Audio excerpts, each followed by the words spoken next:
Hi, I'm Mike Hinderer, Technical Product Specialist. Today I have with me John Gurnig, Master ASE Certified Technician, Fel-Pro from the Fel-Pro Field Test Garage. Today we're going to talk about Fel-Pro Oil Pan Gaskets and Oil Pan Gasket Replacement. Fel-Pro has a couple exclusive design technologies because Fel-Pro is designed for that repair environment, not only for the repair environment, but we're also designed with the technician in mind.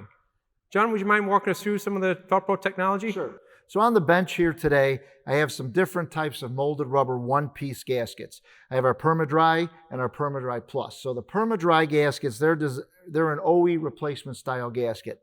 But our PermaDryPlus gasket, that features a molded carrier, a solid carrier to provide strength and reliability. It features our exclusive molded rubber with sealing beads in multiple areas. And it also features load stops at all the bolt holes to prevent overcrushing the gasket. So we design these gaskets for the technician, and we design them for the repair environment to help seal those imperfect sealing surfaces that you're going to run into out there in the aftermarket.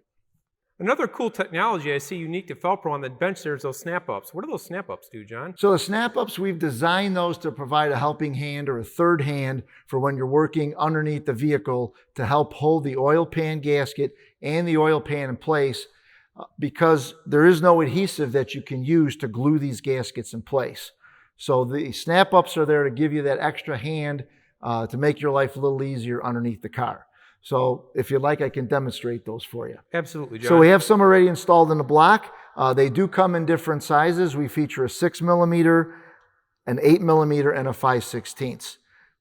So the way these work is you install them into the block, you pick the areas that you want to use them in, and then you simply slide the gasket over the step in the SnapUps. The SnapUps will help hold the gasket in place for you, and that's really important when you're working underneath the car. Once you have everything all lined up, as you can see, the gasket's all in place. You can then take your oil pan, align it on the SnapUps, push it down, you'll hear that click, you know it's installed in place. So to demonstrate that the gasket and the pan are in place, I'm going to flip the engine over. And as you can see, the gasket, the pan, they're all in place. At this point, you can come in, install some of your bolts. Once you have enough bolts installed, you can remove the SnapUps, install those bolts, and finish your installation. Torque the pan up to the manufacturer specs and the torque sequence. If there isn't a torque sequence, you can. We recommend that you start from the center and work your way out to the ends. So one thing that we didn't touch on, Mike, was the use of RTV on these oil pan gaskets. So I'm going to bring the engine back around again, and we'll remove the SnapUps. As you can see, they come out quite easily. And we also feature a screwdriver slot on the end of the SnapUps. So to help, if you can't get your hand in there, we know the engine compartments are pretty tight out there. So these just unscrew.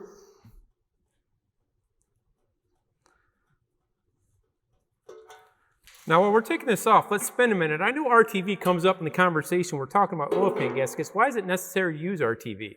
So on any engine, there's going to be machine surfaces and machine gaps that aren't quite perfect. And so we need to use the RTV to kind of fill in those gaps.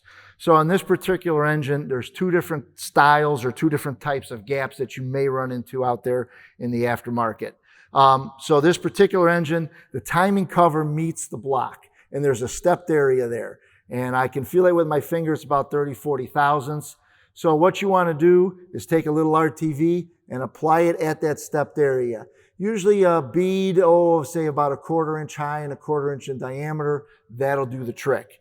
Now, if we go to the back of the engine, you'll see that I have a 90-degree joint right here.